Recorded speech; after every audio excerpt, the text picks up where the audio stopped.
Well, chaps, Quantum of Solace. Well, I believe it was, it was Quantum of Solace that Daniel Craig went on Friday night with Jonathan Ross to promote in 2008. Jonathan Ross said, what does it mean? And Daniel Craig sort of struggled, and there's no explanation of it really, unless you read the short story. I wish I had the short story to hand, actually. Hang on.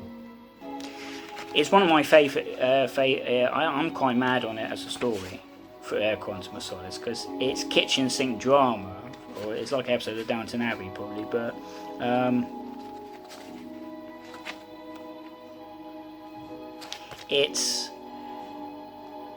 I think it's quite good. I don't know what Ian Fleming was thinking of, but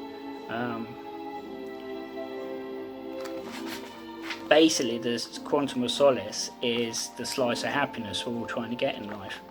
Now that I've opened the bloody book, I can't find it. Hang on. Don't know why I'm bothering this. Basically, the governor in this book, he's banging on about human relations. He goes, I've invented a rather high-sounding title for this basic factor in human relations. I have called it the law of the Quantum of Solace. And Bond replies, that's a splendid name for it. It's only impressive enough, and of course, I see what you mean. I should say you're absolutely right. Quantum of Solace, the amount of comfort. Yes, I suppose you could say that all love and friendship is based in the end on that. Human beings are very insecure. When the other person not only makes you feel insecure, but actually seems to want to destroy you, it's obviously the end. The Quantum of Solace stands at 0. You've got to get away to save yourself. And it ends rather well when Bond is suddenly realising his job's boring. That's the Quantum of Solace. It has no relation to the film. If Man with a Golden Gun is perpetually perplexing, so is Quantum of Solace. When I watched it in the cinema, I came out of it feeling rather dizzy. All the flash cuts had actually caught up with me, no word of a lie. I was feeling quite nauseous. Indeed, as I watched the PTS, I was feeling a little bit off. Camera's doing this, doing that. The pre-title sequence is probably the best bit of the film in my humblest opinion. The ass in mine looks quite good. You've got that camera going into the action, and it doesn't last too long. Another Aston gets beaten up, and then we've got one of the most perplexingly bad songs in Bond history. If you like that, fine, but Another Way to Die manages at any rate to get Her Majesty into the lyrics.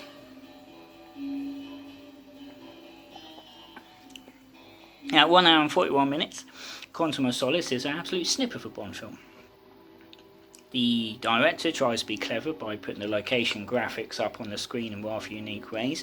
M is the best actor in the film. She punches away, does Judi Dench. She, when she makes Bond look at Strawberry Fields' body, it's as potent can get for this film. And that's the thing, it's like, you forget what the plot is and you don't care, I think.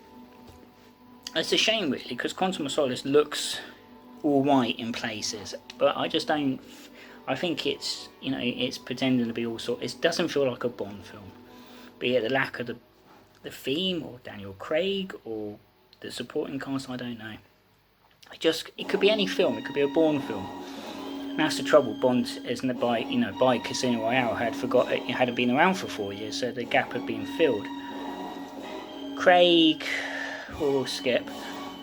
Mathieu Amalric is a fantastic actor, like Mads Mikkelsen. Pardon me if anyone from Denmark is watching. Doesn't have punch, has any figure. I can't connect to Camille, who played by Olga Kurylenko. I almost don't care. That's the truth. It's a Bond film. You shouldn't really be. The characters don't always have depth, but the Craig films think they do. Strawberry Fields, you feel sorry for when she's killed. She feels a slight caricature of a character, but she's in over her head, and there's not really enough in the film to make you necessarily associate with her when she's found dead, and her death is a rip-off in the way of Goldfinger. Or is it? Mathis again is back in. Thank God Mathis is back. He was one of the best things at Casino Royale, which I just realised I didn't mention in that video. And he dies, and you think, fuck, and then he gets dumped in a bin, and you think... Bond says he wouldn't care, but... it's not good, is it?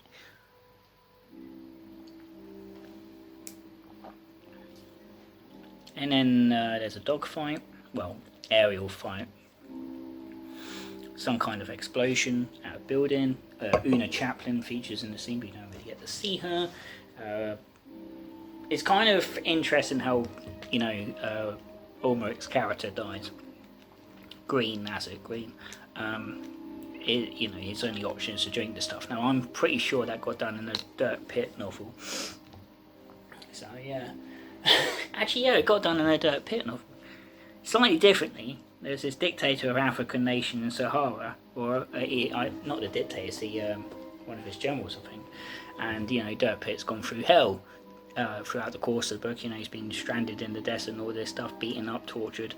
And at the end, he gives, you know, he makes him get stripped naked and get into a plane or something, a helicopter naked. And he's like, "You're not even going to give me dignity." And he's allowed, because he'd been buried up to his neck in the sand. And when he gets freed, he gets to drink 2 glasses of water, which he does quickly. And the water, he doesn't know, of course, it's been poisoned with this stuff that's been killing people in his nation. It sort of makes them go mad, and their intestines explode, and, you know, he dies a rather gruesome death. There you go.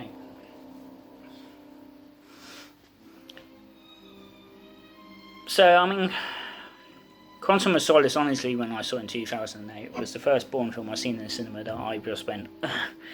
I didn't look forward. I switched myself off for any news about what became Skyfall. And I went into Skyfall without at least 0 expectations. But I'll be watching that tomorrow, and then Spectre. And so, needless to say, I think more of Skyfall.